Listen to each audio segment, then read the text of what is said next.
ఒక ఊర్లో ఒక ఇంట్లో ఒకరితో ఒకరు అస్సలు మాట్లాడుకునేవారు కాదు. ఒకవేళ ఎవరైనా ఎవరితోనైనా మాట్లాడాలంటే గోడ వైపు తిరిగి మాట్లాడేవారు. ఒకరోజు ఆ తండ్రి వచ్చి తన యొక్క ప్యాంట్ బాగా పొడవుగా ఉందంట. సో ఆ ప్యాంట్ని సైజ్ చేయమని చెప్పాలి. గోడ వైపు తిరిగి, ఓయ్ నా ప్యాంట్ పొడవుగా ఉంది, 2 ఇంచులు కట్ చేసి నీట్గా కుట్టి ఆ బెంచ్ మీద పెట్టండి అని చెప్పాడు. సో ఉదయాన్నే లేచి తల్లి భయంతో ఫస్ట్ వెళ్ళి 2 ఇంచులు కట్ చేసి నీట్గా బెంచ్ మీద పెట్టింది. తర్వాత కొడుకు లేచాడు, తను వచ్చాడు, 2 ఇంచులు కట్ చేశాడు, మళ్ళీ బెంచ్ మీద పెట్టాడు. తర్వాత కూతురు వచ్చింది, 2 ఇంచులు కట్ చేసి మళ్ళీ ఆ బెంచ్ మీద పెట్టింది. ఉదయం లేచి ఆయన వేసుకోవాలనుకున్న టైంకి ఆ ప్యాంటు చిన్న షార్ట్ లాగా అయిపోయింది. ఇది ఎందుకు, చూడడానికి నవ్వుకోవడానికి బాగానే ఉంటుంది, కానీ ఈరోజు ఒక మాట చెప్తున్నాను చూడు. ఈరోజు ఫ్యామిలీలో ఏముండట్లేదు తెలుసా? ఒకరికి ఒకరి మధ్యలో కమ్యూనికేషన్ ఉండట్లే. ప్రపంచం అంతటితో మాట్లాడడానికి టైం ఉంది కానీ కుటుంబంతో మాట్లాడే టైంలే. ఫోన్తో స్పెండ్ చేయడానికి టైం ఉంది కానీ ఫ్యామిలీతో స్పెండ్ చేయడానికి టైంలే.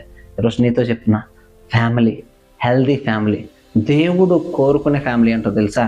సంతోషంగా అందరూ కలిసి ఒకరితో ఒకరు మాట్లాడుకుంటూ ఒకరిని ఒకరు ప్రేమించుకుంటూ హ్యాపీగా ఉండాలని కోరుకునే ఫ్యామిలీ.